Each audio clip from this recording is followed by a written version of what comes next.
জয় গুরু রিটার্নি YouTube channel আপনাকে স্বাগত, অভিনন্দন, শ্রদ্ধা, প্রণাম ও পবিত্র আনন্দিত জয় গুরু জানাই। আজকে এক বিশেষ দিন, হোলি পূর্ণিমা, দোল।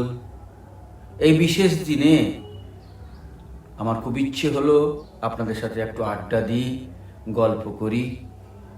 আপনারা সবাই কেমন লাগছে চ্যানেলটি জানাবেন। না, আপনারা আছেন বলেই চ্যানেলটি রয়েছে, আপনারা অবশ্যই আপনাদের মতামত জানাবেন। আজকে আমি কয়েকটা গল্প করতে চাই আপনাদের সাথে। এই গল্পের মাধ্যমে আমি আপনাদের সাথে একটু আড্ডা দিতে চাই। যদি আপনারা শোনেন আমার গল্পগুলো, ভালো লাগবে। হয়তো একটু সময় যাবে, কিন্তু দেখবেন ভালো লাগবে আপনাদের। প্রথমেই আমি যে গল্পটি আপনাদের বলবো, শুরু করব, অর্থাৎ এটা সূচনা বা মুখবন্ধ বলতে পারেন। ভাবের ঘরে চুরি। লিখেছেন শ্রদ্ধেয় রামচন্দ্র দত্ত। রামকৃষ্ণকে যদ্যপি মনুষ্য জ্ঞান করা যায়, তাহা হইলে তিনি ঈশ্বর হইলেও আমার সম্বন্ধে মনুষ্য বিশেষ হইবেন, এবং ভগবান বলিলে আমার কখনো মনুষ্য পূজা হইবে না।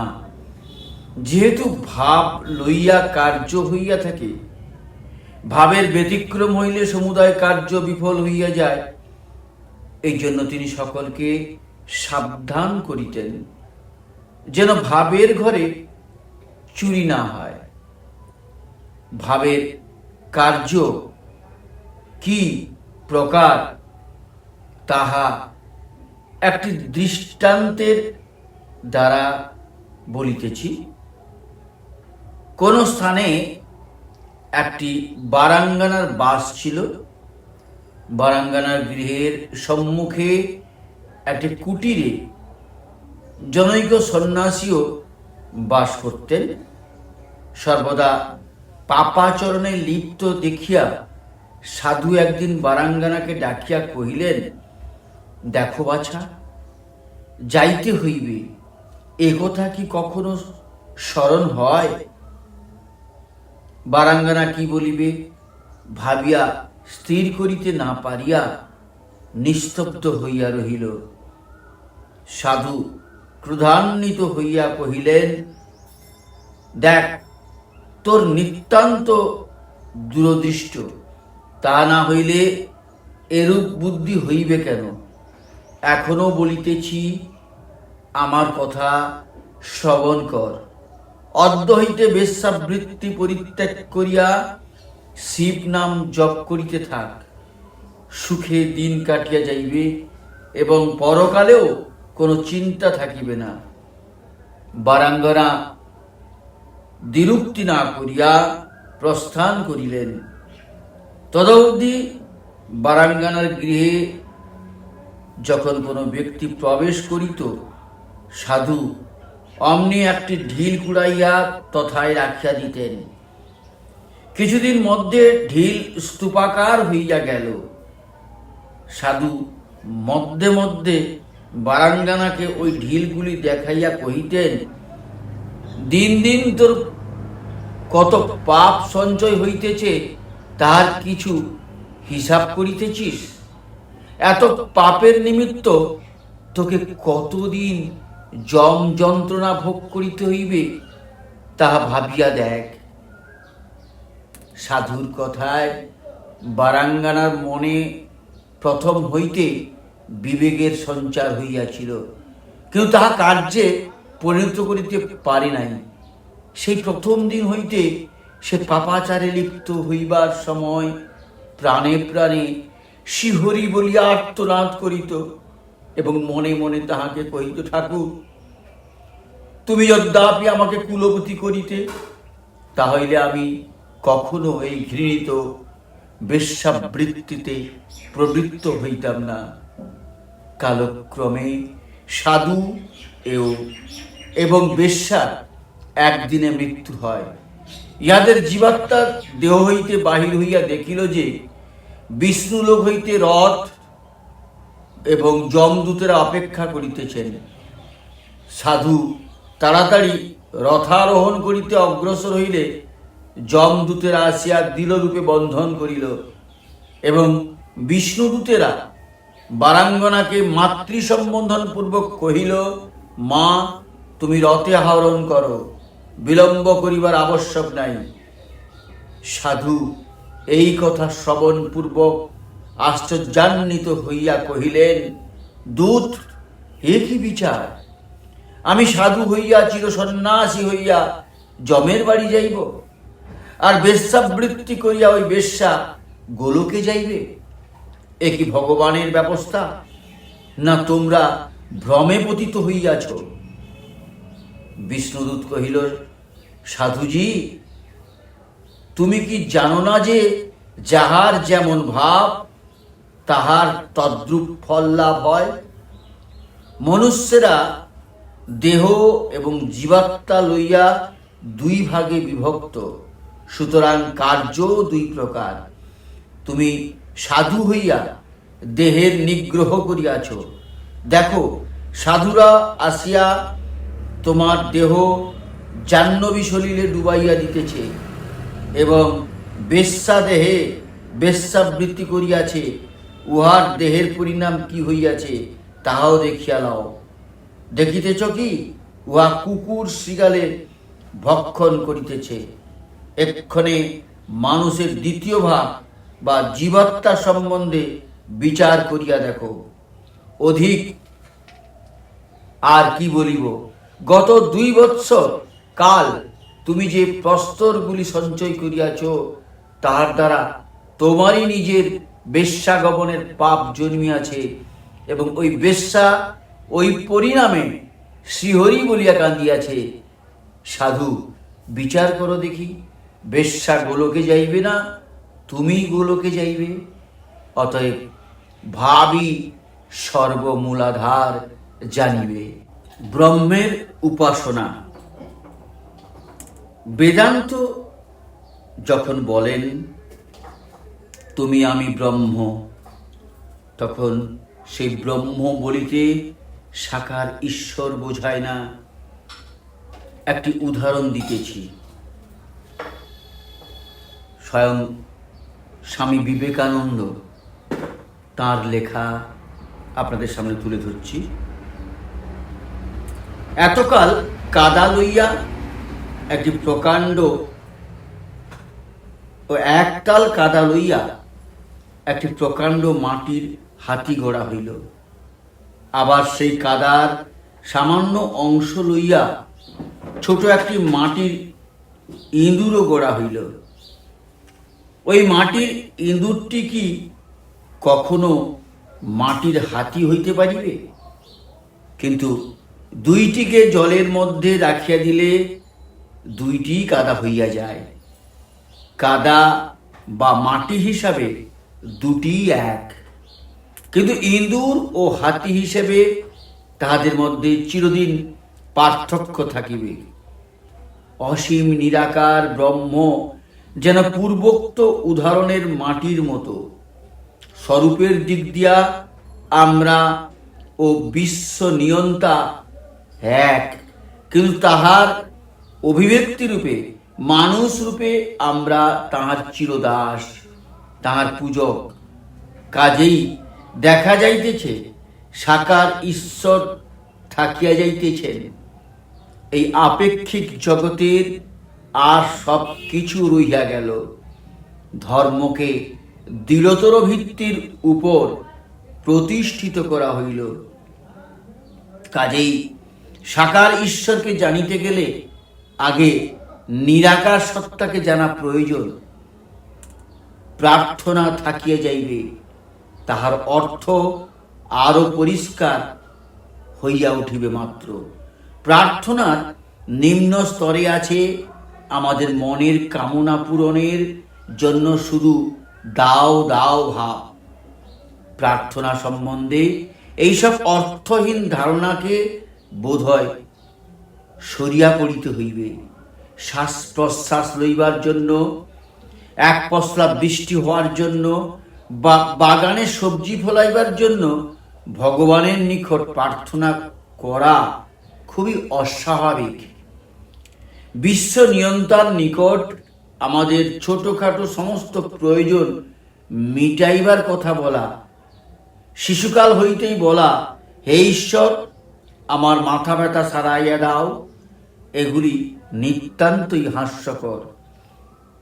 জগতে এমন লক্ষ লক্ষ ব্যক্তি দেহ ত্যাগ করিয়াছেন, যাহাদের আত্মা এখনো রহিয়াছে। তাহারা দেবতা ও দেবদূত হইয়াছেন, তাহারা আমাদের সাহায্য করুন না। কিন্তু এজন্য ভগবানকে বলা নিশ্চয়ই নয়। তাহার নিকট চাহিতে হইলে নিশ্চয়ই আরো উচ্চতর জিনিস চাহিতে হইবে। গঙ্গা তীরে বাস করিয়া জলের জন্য যে কূপ খনন করে সে তো মূর্খ। হীরকের খনির কাছে বাস করিয়া যে কাঁচদণ্ডের জন্য মাটি খোঁড়ে সে মূর্খ ছাড়া আর কি। করুণাময় প্রেমময় ঈশ্বরের নিকট আমরা যদি জাগতিক বস্তু চাইতে যাই, তবে আমরা নির্বোধ ছাড়া আর কি। কাজেই তাহার নিকট জ্ঞান, ভক্তি, প্রেম ইত্যাদি প্রার্থনা করিব। কিন্তু যতদিন আমাদের দুর্বলতা আছে, যতদিন তুমি প্রভু আমি দাস এই ভাব লইয়া তাহার উপর নির্ভর করিয়া থাকিবার আকাঙ্ক্ষা আমাদের আছে, ততদিন এসব নিম্ন স্তরের প্রার্থনাও থাকিবে এবং সাকার ঈশ্বরের উপাসনার ভাবও থাকিবে। কিন্তু যাহারা আধ্যাত্মিকতায় অনেক উন্নত হইয়াছে, তাহারা এসব ছোটখাটো প্রার্থনার ধার ধারেন না।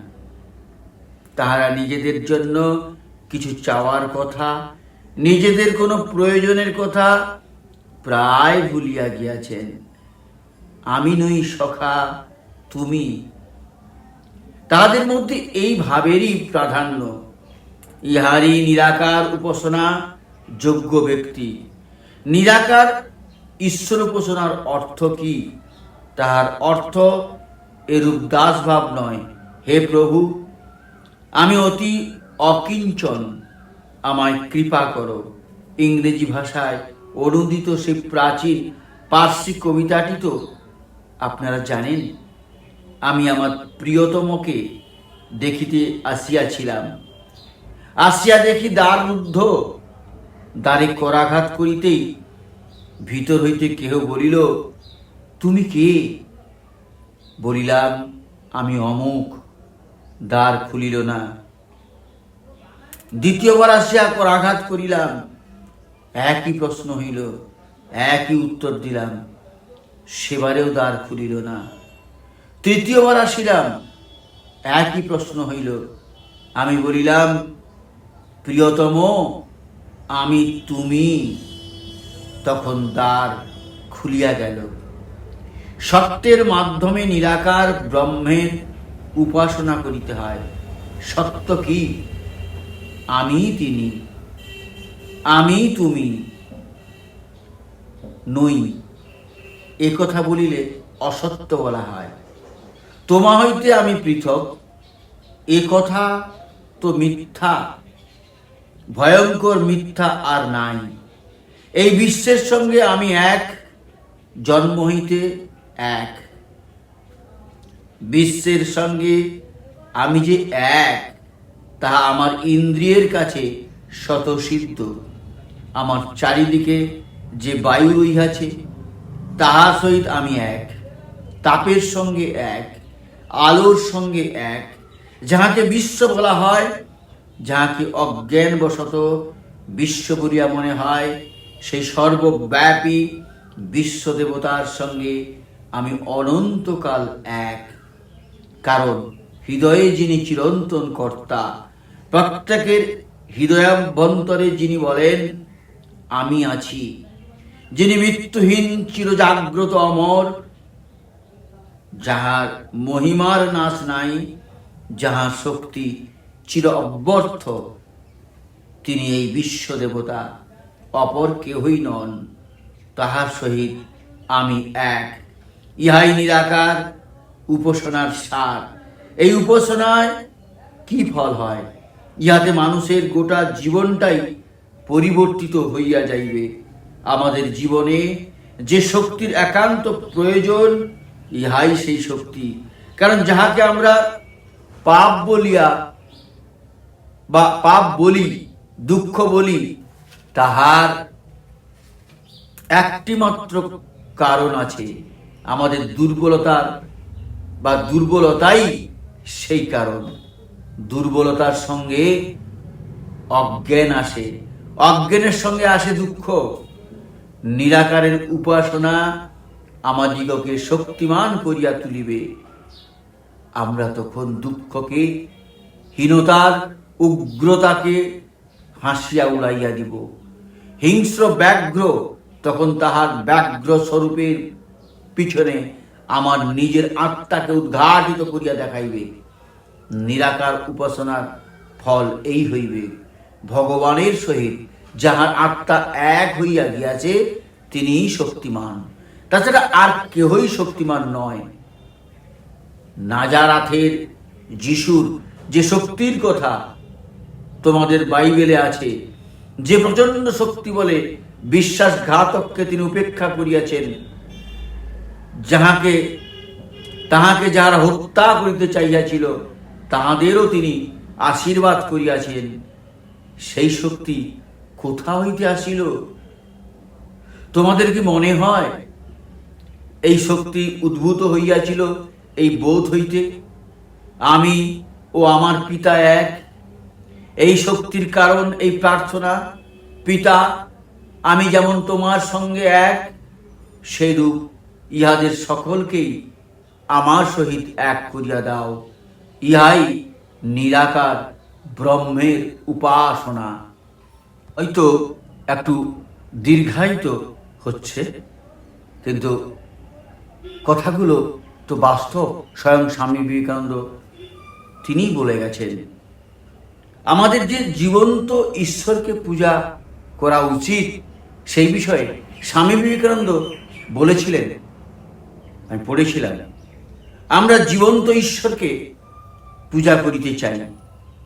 আমি সারা জীবন ঈশ্বর ব্যতীত আর কিছুই দেখি নাই, তুমিও দেখো নাই। এই চেয়ারখানিকে দেখিতে হইলে তোমাকে প্রথমে ঈশ্বর দেখিতে হয়, তারপর তাহারই ভিতর দিয়া চেয়ারখানিকে দেখিতে হয়। তিনি দিবারাত্র জগতে থাকিয়া আমি আছি বলিতেছেন। যে মুহূর্তে তুমি বলো আমি আছি, সেই মুহূর্তেই তুমি সেই সত্তাকে জানিতেছ। কোথায় তুমি ঈশ্বরকে খুঁজিতে যাইবে যদি তুমি তাহাকে নিজ হৃদয়ে সকল প্রাণীর ভিতরে না দেখিতে পাও? স্তং স্ত্রী স্তং পুমানসি স্তং কুমার উতবা কুমারী স্তং জীর্ণদণ্ডেন বঞ্চসি তং জাত ভবসি বিশ্বত মুখ। তুমি স্ত্রী, তুমি পুরুষ, তুমি বালক, তুমি বালিকা, তুমি বৃদ্ধ দণ্ডে ভর করিয়া বেড়াইতেছ, তুমি জগতে জন্মগ্রহণ করিতেছ। তুমি এই সব, তুমি অপূর্ব জীবন্ত ঈশ্বর। জগতের মধ্যে তিনি একমাত্র বস্তু। ইহা অনেকের পক্ষে ভয়ানক বলিয়া বোধ হয়। বাস্তবিক ইহা এই প্রচলিত ঈশ্বর ধারণার বিরোধী। সেই ঈশ্বর কোনো বিশেষ স্থানে কোনো আবরণের পশ্চাতে লুকাইয়া রহিয়াছেন, তাহাকে কেহই কখনো দেখিতে পায় না। পুরোহিতরা আমাদিগকে কেবল এই আশ্বাস দেন যে যদি আমরা তাহাদের কথা শুনিয়া চলি, তাহাদের পদধূলি গ্রহণ করি এবং তাহাদিগকে পূজা করি, তাহা হইলে আমরা এই জীবনে ঈশ্বরকে দেখিব না বটে, কিন্তু মৃত্যুর সময় তাহারা আমাদিগকে একখানি ছাড়পত্র দিবেন, তখন আমরা ঈশ্বর দর্শন করিতে পারিব। এ কথা বেশ বুঝিতে পারা যায় এই স্বর্গবাদ প্রভৃতি পুরোহিতদের মূর্খতা ছাড়া আর কি। অবশ্য নির্গুণবাদ অনেক কিছু ভাঙ্গিয়া ফেলে। উহা পুরোহিতদের নিকট হইতে সব ব্যবসা কারিয়া লয়। উহাতে মন্দির গির্জা প্রভৃতি সব উড়িয়া যায়। ভারতে এখন দুর্ভিক্ষ চলিতেছে, কিন্তু সেখানে এমন অনেক মন্দির আছে যেখানে অসংখ্য হীরা জহরত রইয়াছে। যদি লোককে এই নির্গুণ ব্রহ্মের বিষয় শেখানো যায়, পুরোহিতদের ব্যবসা চলিয়া যাইবে। তথাপি পৌরোহিত্য বাদ দিয়া নিঃস্বার্থভাবেই ইহা শিখাইতে হইবে।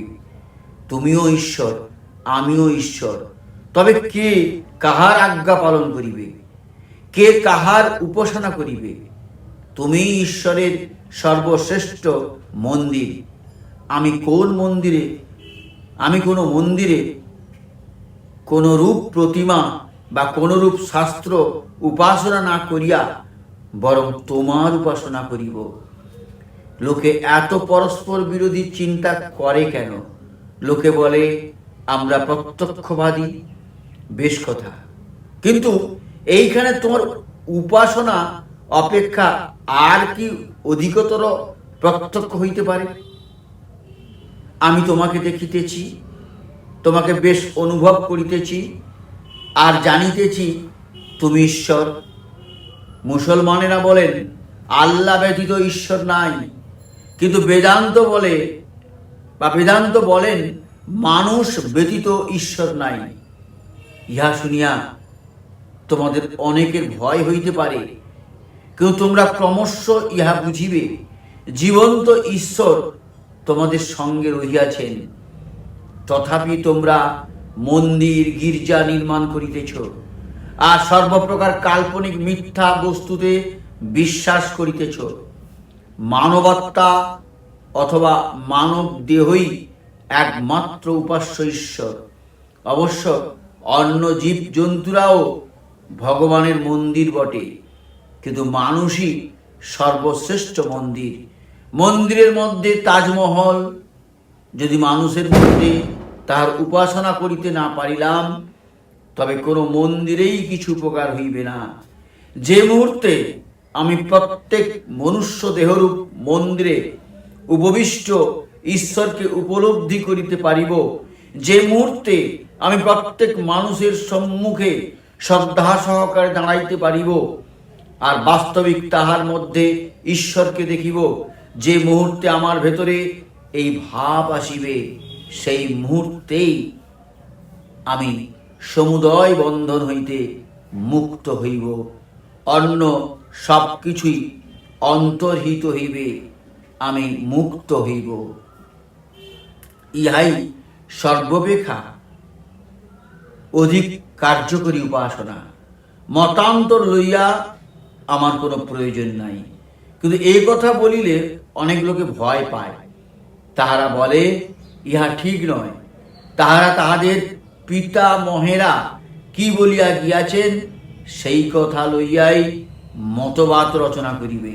পিতামহেরা আবার 20,000 বৎসর পূর্বেকার প্রপিতামহেদের নিকট শুনিয়াছিলেন স্বর্গের কোন স্থানে অবস্থিত একজন ঈশ্বর কাহাকেও বলিয়াছিলেন আমি ঈশ্বর। সেই সময় হইতে কেবল মতান্তরের আলোচনাই চলিতেছে।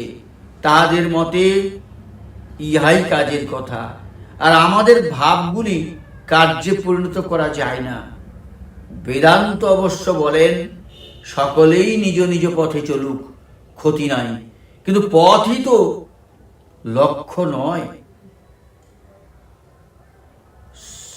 স্বর্গস্থ ঈশ্বরের উপাসনা প্রভৃতি মন্দ নয়, কিন্তু ইহা সত্যে পৌঁছিবার সোপান মাত্র।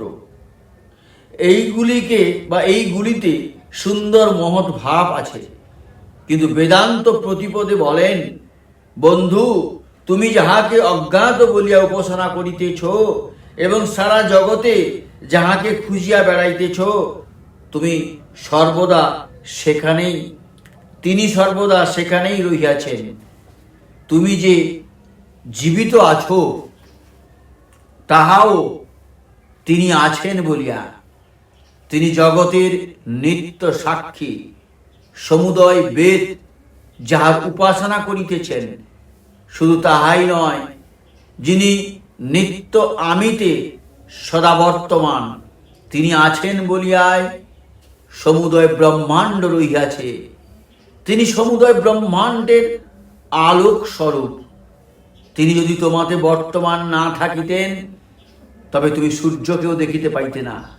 সব কিছুই তোমার নিকট শূন্য অন্ধকার জলরাশি বলিয়া প্রতীত হইত। তিনি দীপ্ত রহিয়াছেন বলিয়া তুমি জগৎকে দেখিতেছ। এই বিষয়ে সাধারণত একটি প্রশ্ন করা হইয়া থাকে। ইহাতে তো ভয়ানক গোলযোগ উপস্থিত হইতে পারে। আমাদের সকলেই মনে করিবে আমি ঈশ্বর, অতএব যাহা কিছু আমি ভাবি বা করি তাহাই ভালো। ঈশ্বরের আবার পাপ কি? প্রথমত এই প্রকার অপব্যাখ্যার আশঙ্কা স্বীকার করিয়া লইলেও ইহা কি প্রমাণ করা যাইতে পারে যে অপর পক্ষে অনুরূপ আশঙ্কা নাই? লোকে পৃথক স্বর্গস্থ ঈশ্বরের উপাসনা করিতেছে, তাহাকে তাহারা খুব ভয় করিয়া থাকে। তাহারা ভয়ে কাঁপিতে কাঁপিতে জন্মিয়াছে এবং সারা জীবনে এইভাবে কাঁপিয়া কাটাইয়া দেয়। ইহাতে কি জগৎ সর্বাপেক্ষা ভালো হইয়াছে? অতএব এই মত অনুসরণ করিলে সমুদয় জগতে ভয়ানক পাপের স্রোত প্রবাহিত হইবে। এমন কথা বলা উচিত নয়। যেমন অপর মতটি কখন মানুষকে অন্যায়ের দিকে লইয়া যায় না, উহা যেন সমস্ত জগৎ রক্তে প্লাবিত করে না, উহা যেন মানুষকে পরস্পর পৃথক করিয়া সাম্প্রদায়িকতার সৃষ্টি করে না। আমার ঈশ্বরই সর্বশ্রেষ্ঠ, এসো যুদ্ধ করিয়া ইহার সত্যতা প্রমাণ করি। দ্বৈতবাদ হইতে জগতে এই তো ফল হইয়াছে। ক্ষুদ্র সংকীর্ণ পথ হইতে প্রশস্ত উদার দিবালোকে এসো। মহৎ অনন্ত আত্মা কি করিয়া সংকীর্ণভাবে আবদ্ধ হইয়া থাকিতে পারেন? আমাদের সম্মুখে এই আলোকময় বিশ্ব জগৎ রহিয়াছে। ইহা প্রত্যেকটি বস্তু আমাদের বাহু প্রসারিত করিয়া সমুদয় জগৎকে প্রেমে আলিঙ্গন করিতে চেষ্টা করো। যদি কখন এরূপ করিবার ইচ্ছা অনুভব করিয়া থাকো, তবেই তুমি ঈশ্বরকে অনুভব করিয়াছ। বুঝতে পারছি খুব বড় হয়ে গেছে, আর বাড়াবো না। আবার অন্য দিন এসে আবার আলোচনা করব। আমি শেষে একটি গল্প দিয়ে শেষ করি। শরণাগতি লোক সমাজে প্রচলিত আছে। কোনো কোনো সময় একটি কথা একবার বললে তাতে ফল হয় না, দুবার তিনবার বলতে হয়। বিবাদকালে, বিস্ময়ের সময়, আনন্দের সময়, পরিতাপ করবার সময়, দীনতা জানাতে কিংবা নিশ্চয়াত্মক বিশ্বাসে দ্বিরুক্তি বা ত্রিরুক্তি পর্যন্ত দূষণীয় নয়। দ্বিস্ত্রিরুক্তির্ন দুঃসতি। গীতায় যদি ভগবান শ্রীকৃষ্ণ একই প্রকারে একটি শ্লোক 3 জায়গায় প্রায় একই রকমে বলেন, তবে তাতে আমরা কি মনে করব? ভগবান কি মানুষের মতো?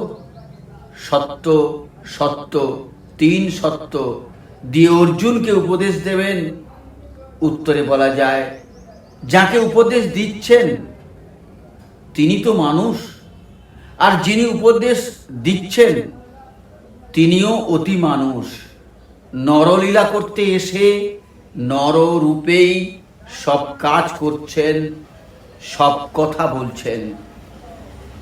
মন্মনা ভব মদ্ভক্ত মজ্জাজি মাং নমস্কুরু মামৈ বৈশ্যসি যুক্তৈব মত্তানং মৎপরায়ণ।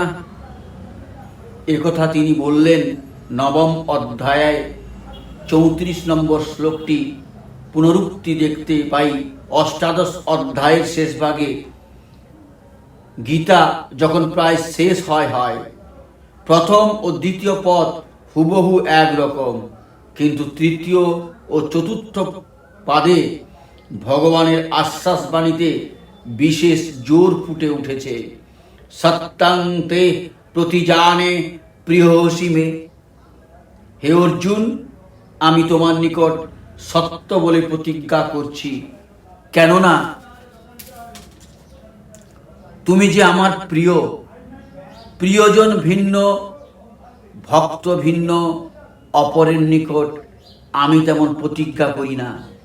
মন্মনা ভব, তুমি আমার দিকে মন দাও, অন্য কোনো দিকে মন না দিয়ে যা কিছু কাজ করছো সব আমার প্রীতির জন্যই করছো, এই রূপ মনে করবে।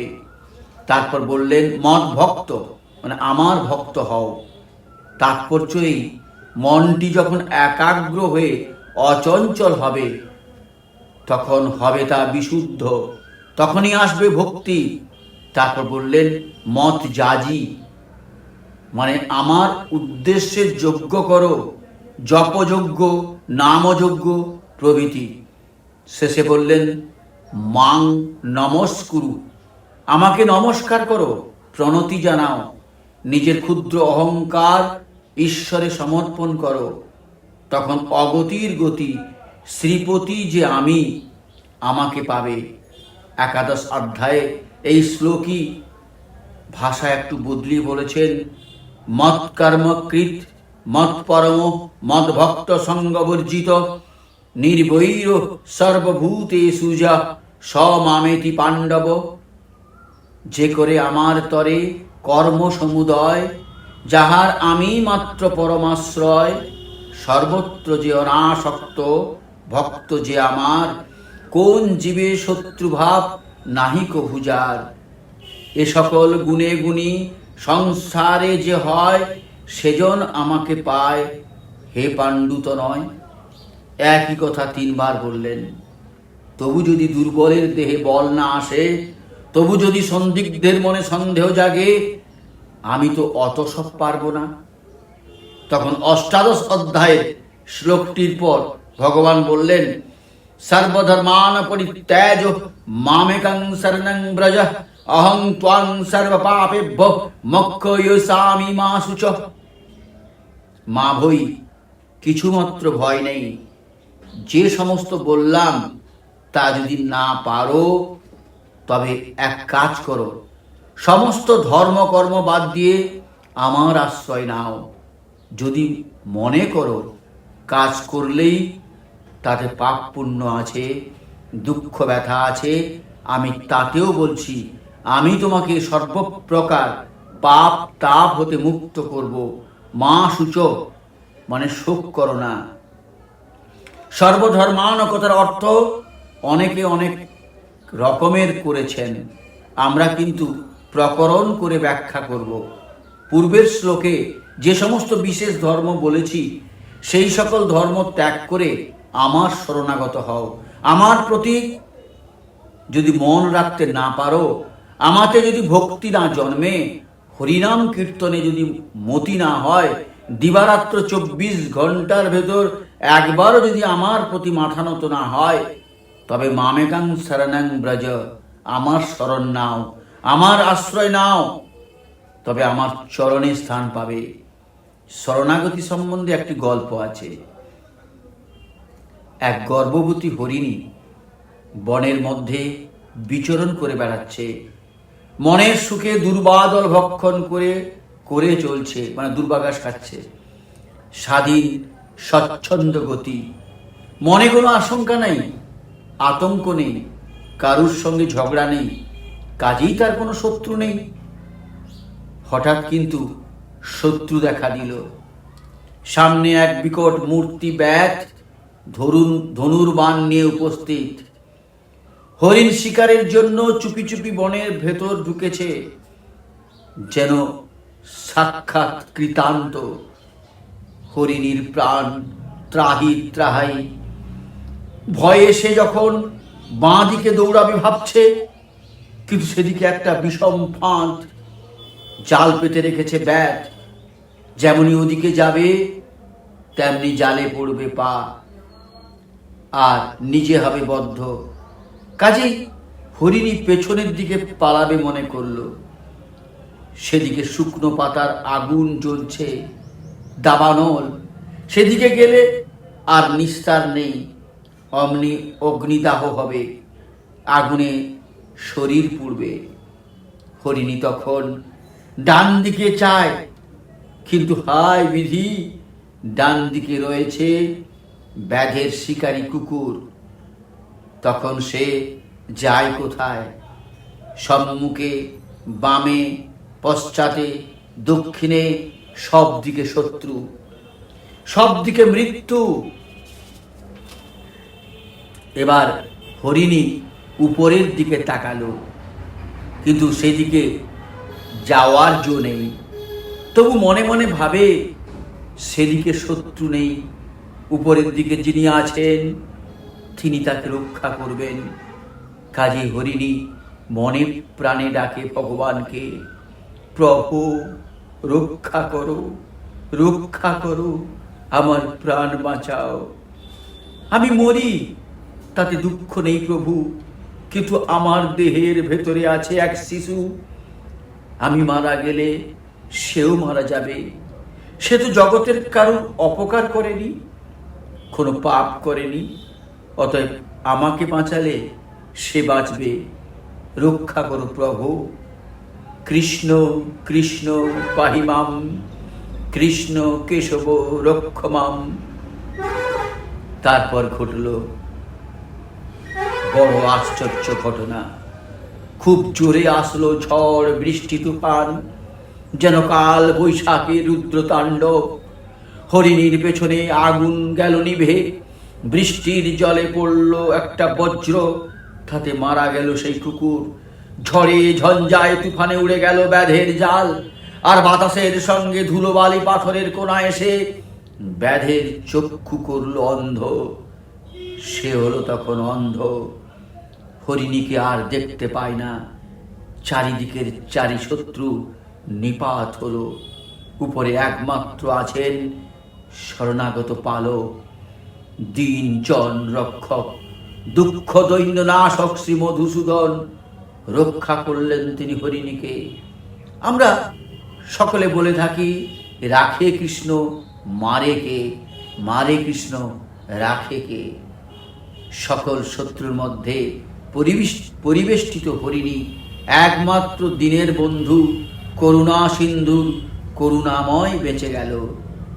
তার করুণাই সে বেঁচে গেল। কি আশ্চর্য ব্যাপার! সেই মুহূর্তে হরিণী একটি শাবক প্রসব করল। সেই শাবক মনের আনন্দে দুধ পান করছে। ভাবুক কবি তখন বলছেন, ধীরে ধীরে চলতি হরিণী, সাধু সাধু বিধাতা। কিন্তু কথা হেই, জীবের জীবন পথে শরণাগতি ও পুরুষকার দুই পরম সম্বল। হরিণীও পুরুষকারকে ছাড়েনি। সম্মুখে ব্যাধকে দেখে সে একবার চেষ্টা করেছিল বাঁ দিকে পালায়, তারপর পা বাড়িয়েছিল পেছনের দিকে, তারপর ডান দিকে। নিশ্চেষ্ট সে কখনো ছিল না, কিন্তু সব চেষ্টা যখন ব্যর্থ হলো, তখন ভগবানের আশ্রয় ভিন্ন গতি কি? চারিদিকে যার বিপদের মেঘ ঘনিয়ে আসে, তখন সেই মেঘরাশি তাড়াতে নীরত বরণ, দুর্বাদল শ্যাম, ঘন শ্যাম, ভিন্ন অন্য কেউ ভরসা নেই। পরম পিতা একমাত্র আশ্রয়স্থল, তার চরণ একমাত্র শরণাগতি। জয়গুরু, ভালো থাকবেন। আজ এই পর্যন্ত। পরমপিতার আতুল চরণে আপনাদের সবার সার্বিক মঙ্গল প্রার্থনা করে আজকে বিশেষ হোলির দিনে, বিশেষ দিনে আজ আপনাদের সাথে একটু আড্ডা দিয়ে গেলাম। সবাই ভালো থাকবেন। ভালো লাগলে লাইক ও শেয়ার করবেন। জয়গুরু, বন্দে পুরুষোত্তমম।